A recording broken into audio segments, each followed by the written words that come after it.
Next topic direct and bending stresses है। तो direct load क्या होता है? तो कॉलम है, कोई कॉलम है, मान लो फॉर एग्जांपल ये एक कॉलम, ओके। अब इस कॉलम का क्रॉस सेक्शन कैसा है? सर्कुलर है, ओके। इस कॉलम का कोई सीजी होगा, सीजी के ऊपर अगर लोड लग रहा है तो उस लोड को हम कहेंगे डायरेक्ट स्ट्रेस। अब ये कॉलम सर्कुलर मैंने आपको दिखाया है, उसी तरह से रेक्टेंगुलर कॉलम भी हो सकते हैं। कॉलम कैसे?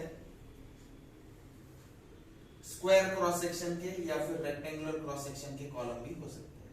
उनका ये सीजी है, सीजी के ऊपर अगर लोड डायरेक्टली लग रहा है तो उसको कहा जाएगा डायरेक्ट लोड, और उसके कारण जो स्ट्रेस डेवलप होगा उसको बोलेंगे डायरेक्ट स्ट्रेस। ठीक है, तो यहाँ पे स्ट्रेस, डायरेक्ट स्ट्रेस क्या होगा? It is force upon cross sectional area. Force का वैल्यू है P, क्रॉस सेक्शनल एरिया जो है it is B into D, B into D. Okay, यह साइड मैंने आपको फ्रंट व्यू और टॉप व्यू दिखाया है। फ्रंट व्यू, कुछ लोग इसको एलिवेशन व्यू कहते हैं, इसको प्लान कहते हैं, टॉप व्यू को प्लान भी कहते हैं। तो आप टॉप व्यू में देख सकते हो कि सीजी के ऊपर ऐसे लोड लगेगा और फ्रंट में आपको नजर आ रहा है। 3D में तो इमेज दिखाई दी है। उसका स्ट्रेस डिस्ट्रीब्यूशन डायग्राम जो है डायरेक्ट लोड का वो यूनिफॉर्म होता है, ओके। अब इसेंट्रिक लोड क्या होता है? A load whose line of action coincides with the axis of a member is called as an eccentric load, okay. यानी क्या? अगर लोडिंग जो है थोड़ा सा ऑफसेट हो जाए, यानी देखने में कैसे दिखेगा? मान लो ये सीजी है, मान लो ये टॉप व्यू में हमने देखा तो ये एक्स एक्सिस है, ये वाई एक्सिस है, तो ये सीजी है। और लोड अगर थोड़ा ऑफसेट लग जाए, यानी सेंट्रल एक्सिस से थोड़ा इसेंट्रिक डिस्टेंस स्मॉल ई पे लग जाए, तो उसको कहेंगे आप इसेंट्रिक लोड। लोड यहाँ पे लग रहा है, this is the load P, ठीक है। सेंट्रल एक्सिस से थोड़ा इसेंट्रिक डिस्टेंस, ये पॉइंट G है, ये पॉइंट E है, यहाँ पे लोड E पॉइंट पे लोड लग रहा है, G पे नहीं E पे लग रहा है। और G और E के बीच में डिस्टेंस जो है वो क्या है? स्मॉल E है, तो उसको कहते हैं हम इसेंट्रिक लोड। तो इसेंट्रिक लोड कैसे कैलकुलेट करते हैं उसका एनालिसिस हम नेक्स्ट इसमें देखते हैं। Analysis of eccentric load. तो इसेंट्रिक लोड जो है कुछ इस तरह से नजर आता है आपको। तो इसका एनालिसिस कैसे करेंगे? तो देखो, क्या इस डायग्राम को मैं रीड्रॉ करके ऐसे बना सकता हूं?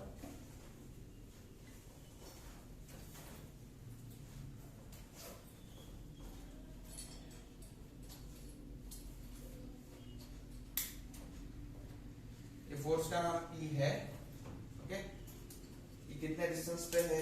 इसेंट्रिक डिस्टेंस स्मॉल e पे है, ओके। इस डायग्राम में मैं क्या करूंगा? I'll add one more P and to balance this I'll subtract one more P. ऊपर से एक P लगाऊंगा और नीचे से ऊपर जाते वक्त एक P लगाऊंगा। क्या ये दो डायग्राम सेम है? क्या ये दोनों सेम है? यस, सेम है। सेम है ना, इक्वल है, ओके। क्योंकि ये P इस P को क्या कर रहा है? बैलेंस कर रहा है, ओके। अब ध्यान से सुनो ना, क्या मैं इसको फिर से एक बार ऐसा कर सकता हूं? इसको दो डायग्राम्स में बांट देता हूं। ये फर्स्ट डायग्राम प्लस ये सेकंड डायग्राम,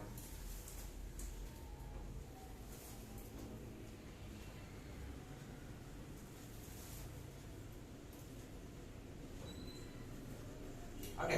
फर्स्ट डायग्राम में मैं क्या करता हूं? सिर्फ ये P रहने देता हूं, ओके। और सेकेंड डायग्राम में क्या रह जाएगा? ये बॉटम वाला P और ये टॉप वाला P, और उन दोनों में डिस्टेंस कितना? स्मॉल।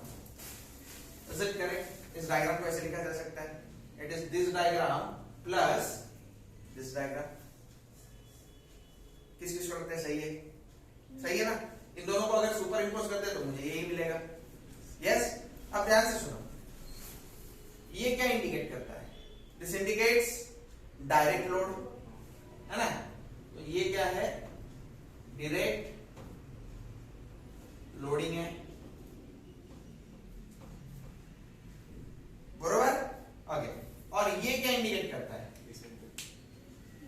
ये इंडिकेट करता है एक मोमेंट। कैसे मोमेंट? ये देखो एक कपल फॉर्म कर रहा है, एक रॉड है, यहाँ पे पी लग रहा है, यहाँ पे पी लग रहा है, तो ये क्या कर रहा है? ये इसको ऐसे गोल घुमा रहा है, राइट? तो ये क्या हुआ? एक मोमेंट हुआ, बरोबर है? ये मोमेंट क्या रहेगा? इस मोमेंट का वैल्यू क्या रहेगा? मान लो इस पॉइंट पे मोमेंट ले लो, it is what? P into E. तो मैं इसको इरेज करके यहाँ पे क्या कर देता हूं? एक मोमेंट दिखा देता हूं, मोमेंट m, और उसकी वैल्यू क्या लिख देता हूं? P into. तो इस डायग्राम को हम ऐसे लिख सकते हैं क्या? सबको समझ में आ गया? Okay, yes, okay. अब हम स्टार्ट कर देते हैं। अब ये कैसा है? This is direct load plus direct loading at where? G, centroid पे direct loading plus क्या? Moment at where moment? G पे। ये देखो ये G पॉइंट था, ये इसको ये जगह पे मैंने क्या कर दिया? ये लिख दिया। चलता है? तो ये किसका एनालिसिस था? इसेंट्रिक लोड का। तो इसेंट्रिक लोड क्या है? इसेंट्रिक लोड जो है वो कॉम्बिनेशन है इसका, direct loading at G plus moment at G। Okay, अब इसके बाद में मैं आपको समझाता हूं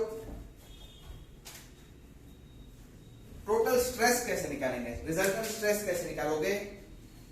तो resultant stress due to eccentric loading मैं साइड में लिखाता हूं। Now resultant stress due to eccentric loading is equal to what? It is sigma direct यानी डायरेक्ट स्ट्रेस प्लस मोमेंट के कारण कौन सा स्ट्रेस जनरेट होता है? बेंडिंग, प्लस और minus sigma bending. Okay, plus और माइनस क्यों? इसका रीजन मैं आपको न्यूमेरिकल में एक्सप्लेन कर देता हूं। ओके, कैसा रहता है जब आप इसेंट्रिक लोडिंग लगाते हैं ना, इसेंट्रिक लोडिंग लगाते हैं तो ये ऐसा बेंड होगा। तो ये बहुत सारे मेंबर से बना हुआ है, इनफाइनाइट नंबर ऑफ छोटे वर्टिकल मेंबर से बना हुआ है। तो जब हम इसेंट्रिक लोडिंग लगाएंगे तो यहाँ का पार्ट कंप्रेशन में आ जाएगा और यहाँ का पार्ट किस में आ जाएगा? टेंशन में आ जाएगा। तो जो पार्ट टेंशन में है उसका स्ट्रेस अलग, और जो पार्ट कंप्रेशन में है उसका स्ट्रेस अलग। तो एक वैल्यू हम sigma direct plus sigma bending से निकालेंगे और दूसरी value sigma direct minus sigma bending से निकालेंगे। इसलिए यहाँ पे प्लस एंड माइनस है दोनों है, ठीक है। और रिजल्टेंट स्ट्रेस में सिग्मा डायरेक्ट जो है यह सिग्मा डायरेक्ट का फॉर्मूला है, it is P upon A, या फिर इसी को आप क्या बोलोगे? P upon B into D. Sigma 0 is direct stress. Okay, and sigma B is what? It is bending stress. Okay, और bending stress का फॉर्मूला कैसे आता है? It is actually M upon Z. It is M upon Z. अच्छा, M upon Z आया कहां से? कि फ्लेक्सुरल फॉर्मूले से आया। आपको फ्लेक्सुरल फॉर्मूला पता है? सिग्मा यार मेरा इंडिया, ठीक है। तो सिग्मा का वैल्यू क्या आ जाएगा? M into Y upon I. Okay, तो यहां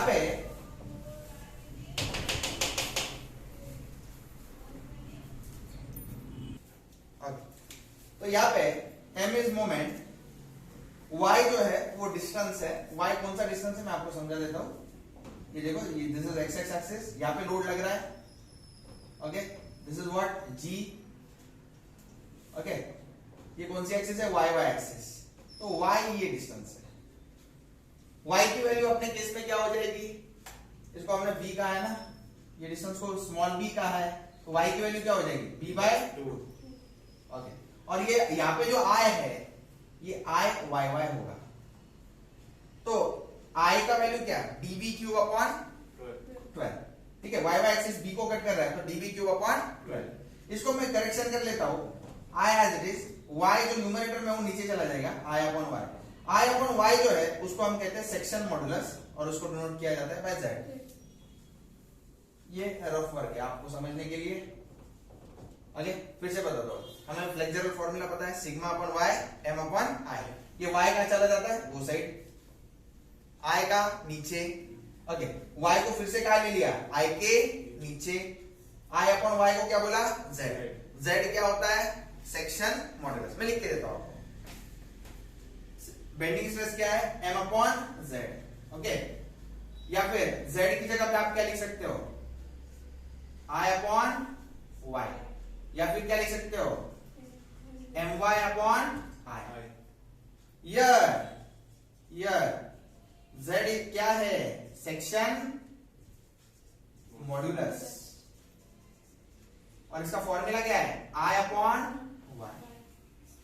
i क्या है यहाँ पे, i y है, यानी फॉर्मूला क्या आएगा, bd cube upon, sorry bd cube upon 12 नहीं, db क्यूब अपॉन 12।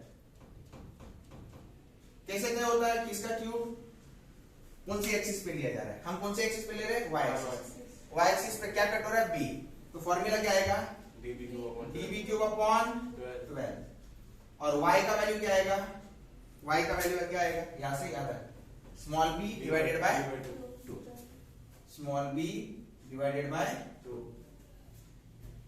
सही है। अब फिर से एक बार रिवाइज करते हैं। सबसे पहले ये क्या है, analysis of eccentric load. Eccentric load ऐसा होता है, तो उसको, उस फिगर को मैंने इस तरह से बना सकता हूं, यस बना सकता हूं। मैंने सिर्फ क्या किया, ये जो सेंट्रल एक्सिस है इसको ऊपर से और नीचे से क्या लगा दिया, P नाम का फोर्स लगा दिया। इसके बाद में इस डायग्राम को मैं दो हिस्सों में बांट देता हूं।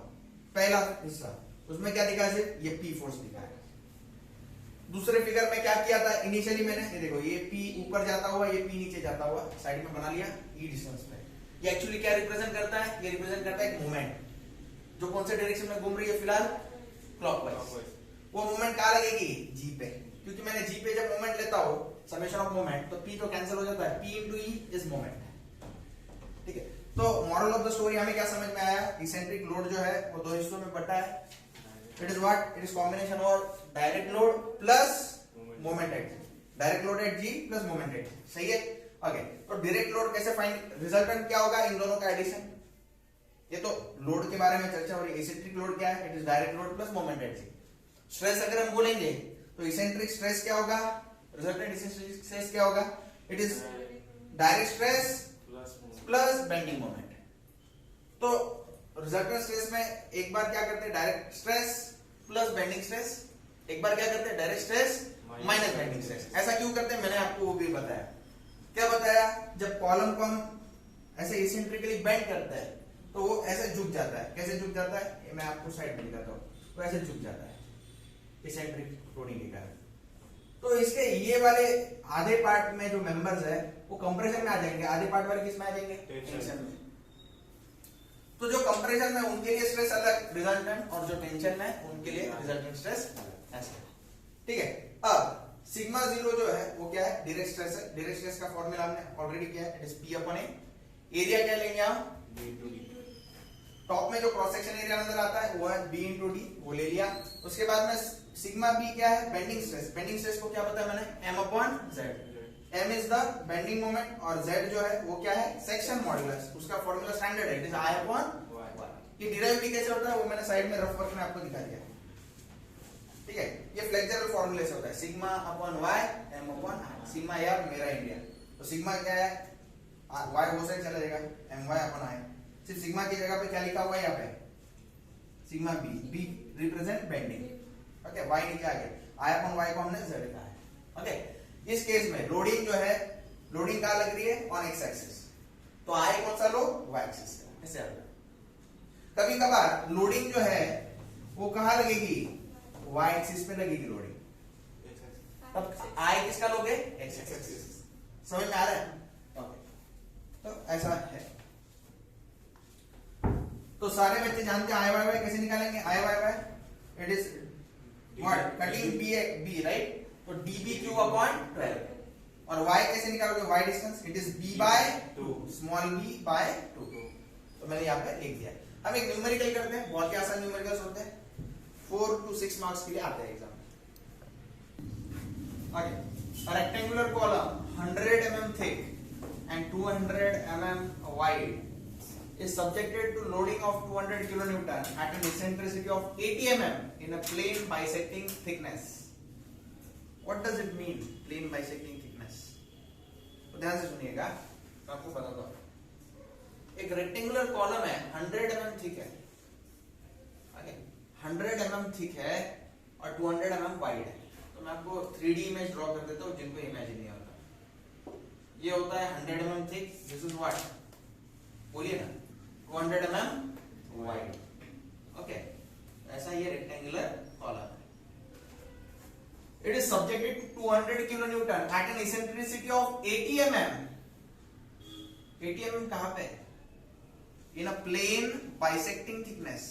थिकनेस कौन है? 100. 100 mm को बाइसेक्ट करने के लिए एक प्लेन है, मान लो ये वो प्लेन है।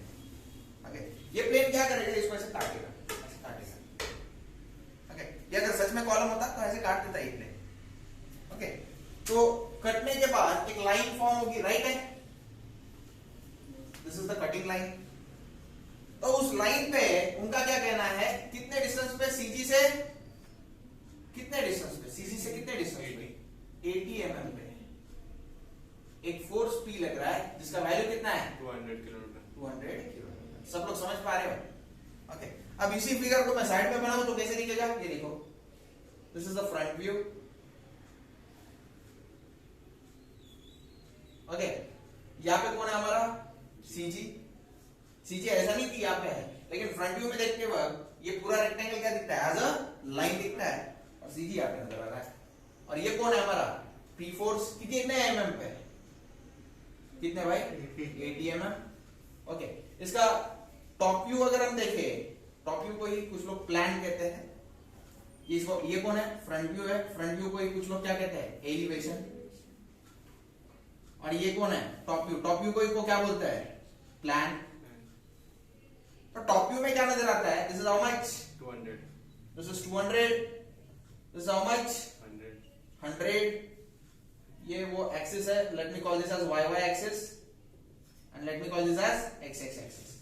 तो स्मॉल जी और कैपिटल ई में डिस्टेंस कितना है? It is small E and it is given to us as what? 80 mm। Very good. तो सबको समझ में आ गया। इसके नीचे मैं बनाने जा रहा हूं स्ट्रेस डिस्ट्रीब्यूशन डायग्राम। तो अब एग्जाम में ये फिक्स पैटर्न रखना, पहले कौन? फ्रंट व्यू, ये कौन? टॉप व्यू, और यहाँ पे कौन? Stress distribution diagram. ओके, अब देखो, थोड़ा कॉमन सेंस लगाते हैं और थोड़ा सोचते हैं। ये पी फोर्स यहाँ पे लग रहा है, तो ये जो कॉलम है इनिशियली जो ऐसा था, ये बेंड होने के बाद कैसे दिखेगा आपको? ऐसा बकलिंग होगा उसके साथ। ओके, यहाँ के जो सारे मेंबर्स है वो किसमें आएंगे? कंप्रेशन। और यहाँ के सारे जो मेंबर्स है वो किसमें आएंगे? टेंशन। किस किस को ये लॉजिक क्लियर है? सबको क्लियर है? मजा आ रहा है? ओके, चलो कैलकुलेट करते हैं। तो कंप्रेशन में कितना स्ट्रेस होगा, टेंशन में कितना स्ट्रेस होगा, कैलकुलेट करते हैं। तो सबसे पहले स्टेप नंबर, ये कौन सा स्टेप है? ये जो हमने सब कुछ बनाया है, this is step number 1। Okay, इसी में गिवन डेटा आएगा। गिवन में सबसे पहले P की वैल्यू कितनी है? P की वैल्यू कितनी है? 200 किलो न्यूटन। इसको न्यूटन में कन्वर्ट कर लेंगे, 200 इंटू 10⁻3। ओके, उसके बाद में एरिया आएगा। Area is how much? 200 into 100। B into D है ना? 200 इंटू 100 कितना होता है भाई? 20,000, राइट?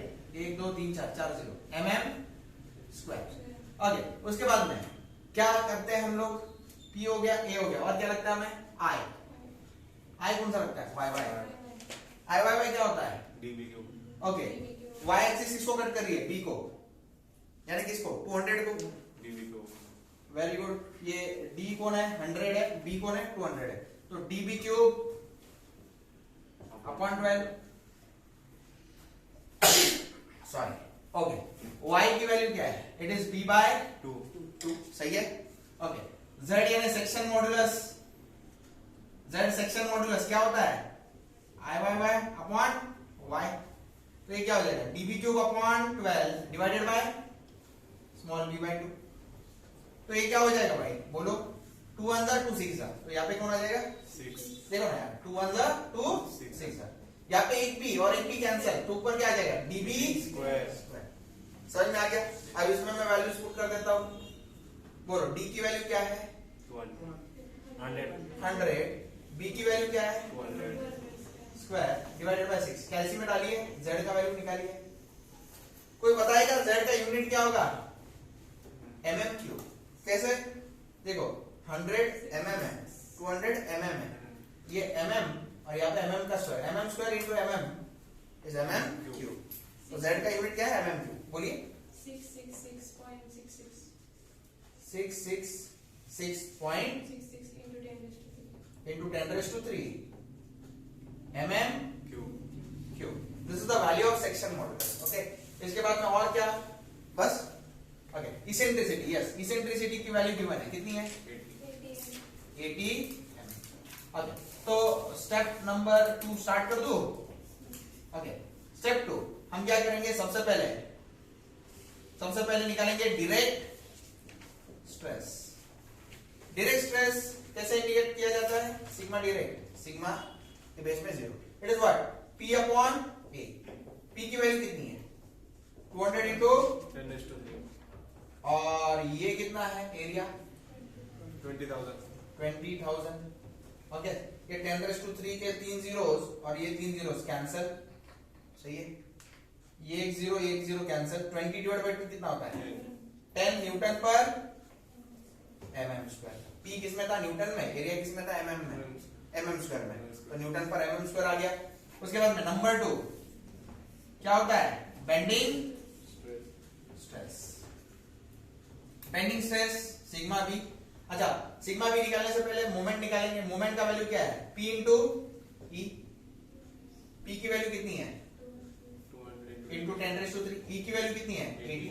तो वैल्यू बताओ मुझे मोमेंट का कितना आया, मोमेंट कितना आया 2 8 16 आता है ना, ये एक 0 ये 2 0, 10⁻³ इंटू 10⁻³ 10⁻6 16 into 10⁻6। यूनिट क्या आएगा भाई न्यूटन mm। देखो p का वैल्यू न्यूटन और 80 जो है mm है, तो न्यूटन mm, सही है।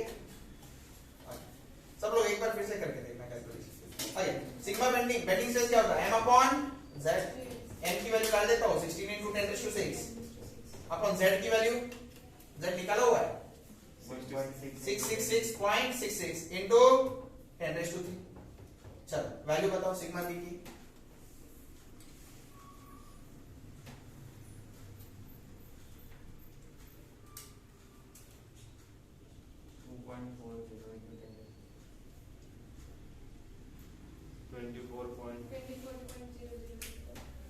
24.00024 into 10⁻6। ओके, तो आंसर कितना आया, इट इज 24 न्यूटन पर mm स्क्वायर। ओके, लास्ट है स्टेप 2 में third point, resultant stress. Resultant stress दो तरह के होगा, एक होगा सिग्मा मैक्स और दूसरा होगा सिग्मा मिनिमम। तो सिग्मा मैक्स क्या है, it is direct stress plus bending stress, और सिग्मा मिनिमम क्या है, direct stress minus bending stress. तो डायरेक्ट स्ट्रेस का वैल्यू कितना है, इट इज 10 और बेंडिंग स्ट्रेस का वैल्यू कितना है 24। 10 plus 24 is how much 34 Newton पर mm स्क्वायर। ये पॉजिटिव आंसर आया। और यहाँ पे 10 माइनस 24 ये कितना आया माइनस 14 न्यूटन पर mm स्क्वायर। अब ध्यान से समझ लो, इस चैप्टर में पॉजिटिव साइन इंडिकेट करेगा कंप्रेशन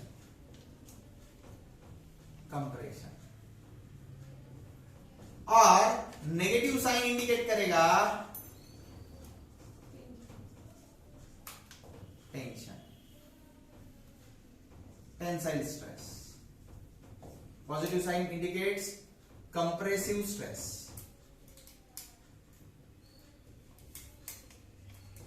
ओके, तो इधर मैं लिख देता हूं 34 न्यूटन पर mm स्क्वायर।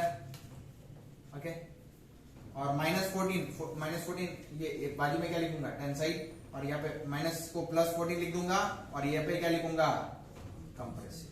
ओके, ये जो स्ट्रेस डिस्ट्रीब्यूशन डायग्राम है ये टॉप व्यू के नीचे बननी चाहिए।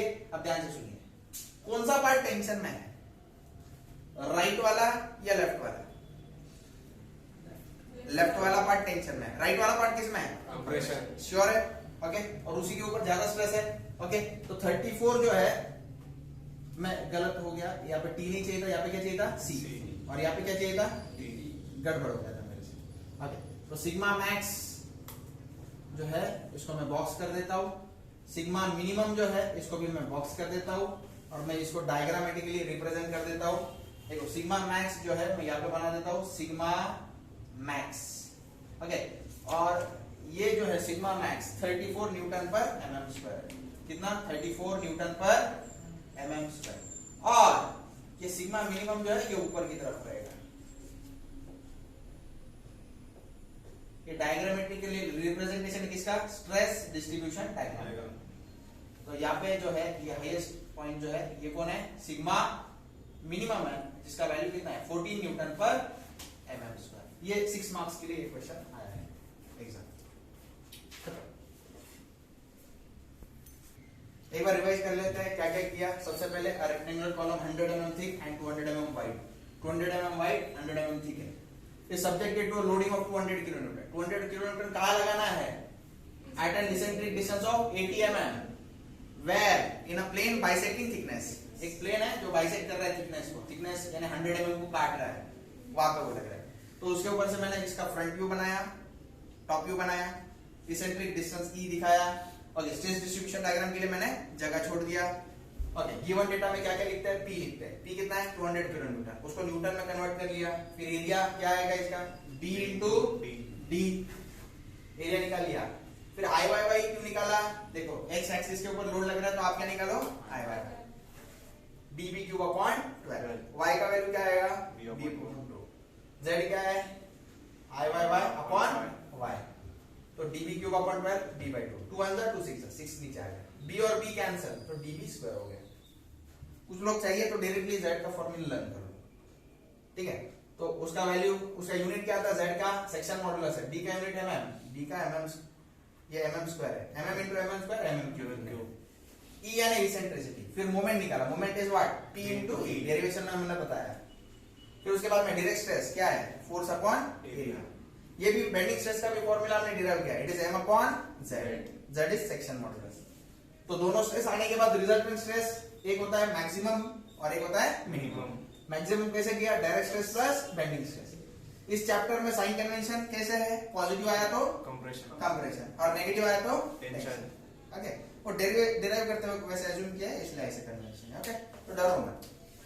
तो एक कंप्रेशन में आया, एक टेंशन में आया। कंप्रेशन वाला कहां पे आएगा, कॉमन सेंस है, मैंने आपको समझाया बेंड कैसे होता है ऐसे। तो ये मेंबर्स किसमें है, कंप्रेशन, कंप्रेशन वाला नीचे 34, टेंशन वाला ऊपर 40। चलो okay, a solid circular column of diameter 150 mm carries a vertical load of 50 kilonewton at the outer edge of column. What does this mean? एक सर्कुलर कॉलम है, सॉलिड सर्कुलर कॉलम है, ये इसकी सेंट्रोइडल एक्सिस है, इस point को मैं G कहता हूं। एसेंट्रिक लोड कहां कैरी कर रहा है, 50 kilo Newton at the outer as of column. Outer as of column मतलब ये, सही है। यहाँ पे कितना लग रहा है, 50 kilo Newton. A solid circular column of diameter 150 mm, इसका डायमीटर 150 mm है, ध्यान से सुनिए, इसका डायमीटर 150 mm है। तो मुझे बताओ इसेंट्रिक डिस्टेंस कितना होगा, 75 mm। किस किस को समझाइए, समझ में आ रहा है, यस। चलो, तो इसका फ्रंट व्यू कैसे दिखेगा, भले ही वो सिलेंड्रिकल कॉलम है, फ्रंट व्यू में वो क्या नजर आता है, वेरी गुड। आगे इसेंट्रिक लोड यहाँ पे लग रहा है, P की वैल्यू कितनी है, just 50 kilo newton. Let me call this point at G, this as capital E, okay, this is small e। Small e का वैल्यू मैं यहाँ पे लिख देता हूँ, small e is how much, 75 mm, okay. P is how much, 50 kilo newton, that is 50 into 10 raised to 3, area is how much? It is pi by 4 d square, right? Yes. So pi by 4 into diameter is how much? 150. Okay. Iyy का value pi by 64 d raised to 4. Okay. और not rectangle, top view में क्या नजर आएगा? बोलते भी नहीं, circle. Very good, circle नजर आएगा. This is G, this is E, not E, E यहाँ पे आएगा. और ये जो डिस्टेंस है, this is eccentricity. This is y Y axis, this is which axis? X x axis. And this distance is small y. Small y is what? d by 2. diameter by 2, right? तो यहाँ पे pi by 64 d raised to 4 z यानी section modulus y का value d by 2. 2 1 जा 2, 32 जा 64. तो यहाँ पे 32 आ जाएगा. dd कैंसल, तो pi d Cube. pi into diameter का वैल्यू 150 क्यूब अपॉन 32. कितना आया? z का वैल्यू बताइए, एरिया का भी वैल्यू बताइए. एरिया कितना आया था? 17.67 into 10 raised to 6. कितना? 17. 67 into 10 raised to 3. श्योर है? इसका बोलो. Pi into 150 cube divided by 32 कितना आया? 331.33 into 10 raised to 3. 331.33 into 10 raised to 3. Unit mm cube. Okay. Moment का value p into e. p का value 50 into 10 raise to 3. e का value कितना? 75. 75. कितना आता है?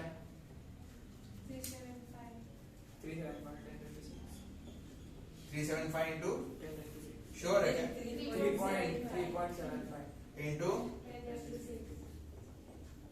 Newton mm. मोमेंट है ना, force into distance, Newton mm. Okay. Direct stress, force upon area. Force is how much? 50 into 10 raised to 3. Area is how much? 17.67 into 10 raised to 3. 10 raised to 3, 10 raised to 3 get cancelled out. 50 divided by 17.67.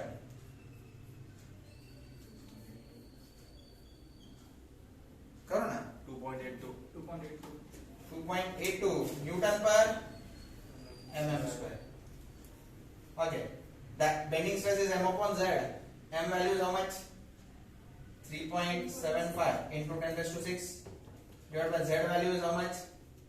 331.33 into 10 raised to 3. Bracket use करो division में और bending stress का value बताओ. 11. Newton पर mm square. कुछ लोग Newton पर mm square को क्या लिख सकते हैं? Newton. MPa. MPa लिखा तो भी चलेगा. यहाँ पे न्यूटन पर mm स्क्वायर के लिए MPa लिखा तो भी चलेगा. आगे तो sigma max is sigma direct plus sigma bending. बोलो sigma direct is how much? 2.82 plus 11.31. That is how much? Add it. 14.13. Unit क्या आएगा? न्यूटन पर mm स्क्वायर लिखो या फिर MPa. MPa. ये पॉजिटिव साइन आया, इस क्या इंडिकेट कर रहा है? कंप्रेशन. 14.13 MPa लिखता हूं मैं, मुझे ये पसंद है. किसमें है? कंप्रेशन में. Okay. Sigma minimum is sigma direct minus sigma bending. Bending is how much? 11.31. How much is the value? Minus 49. Newton पर mm स्क्वायर MPa. या फिर इसी को क्या बोल सकते हैं? MPa. मैं MPa यूज करना प्रेफर करता हूँ. टेंसाइल. ओके. तो स्ट्रेस डिस्ट्रीब्यूशन डायग्राम कैसे आएगा यहाँ पे देख लो. एग्जैक्टली इसके नीचे निकालूंगा मैं. ओके. सबसे पहले sigma max. It is how much? 14.13 MPa. And after that, ये sigma minimum. Sigma minimum is how much? 8.49. 8.49 MPa. आप न्यूटन पर mm स्क्वायर लिखो तो भी एग्जामिनर करेक्ट देगा. This is stress distribution type. हो गया.